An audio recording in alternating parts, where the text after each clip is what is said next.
La journée du lundi 10 juillet a été bénéfique pour les coureurs du Tour de France, qui ont pu retrouver leur famille. Si est le cas de Julien Alaphilippe et Marion Rousse, rejoints par leur petit Nino pour une journée sous le signe de l'amour. Si est une journée que les cyclistes engagés sur le Tour de France attendaient avec impatience. Après une première semaine intense sur les routes de l'Hexagone, les coureurs engagés dans la course cycliste la plus prestigieuse de l'année ont pu s'offrir une journée de repos. Pour Julien Alaphilippe, si est l'occasion de se retrouver en famille, avec sa compagne Marion Rousse, qui suit la grande boucle comme consultante pour France Télévisions, mais également avec leur fils, Nino, 2 ans, qui est venu les rejoindre. Pour l'heure, on ne peut pas dire que le champion français, maillot jaune et vainqueur de 6 étapes par le passé réussisse son début de Tour de France.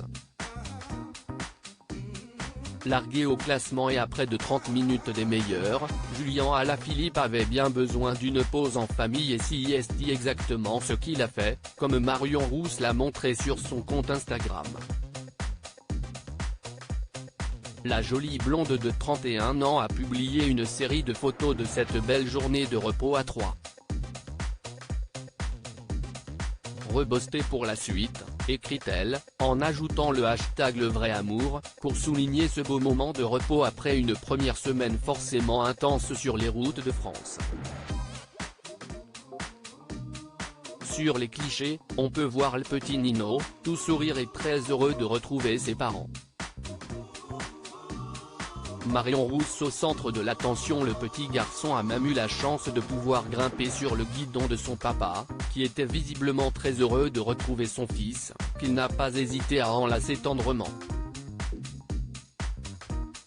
Un beau moment à Troyes pour Marion Rousse, qui a pu recharger les batteries, elle qui se retrouve au centre de l'attention depuis ce matin. Son ancien mari et cycliste professionnel, Tony Galopin, a accordé une interview à l'équipe dans laquelle il revient pour la toute première fois sur leur histoire d'amour, terminée en 2019. Ça ne s'est pas fini de la meilleure des façons et ça fait partie des choses de la vie, que l'on vit tous. Si est toujours moins évide quand elles sont exposées sur la place publique. Je n'ai jamais communiqué dessus, volontairement, confie le cycliste de 35 ans, qui a profité de cette interview pour annoncer qu'il mettait un terme à sa carrière en octobre prochain.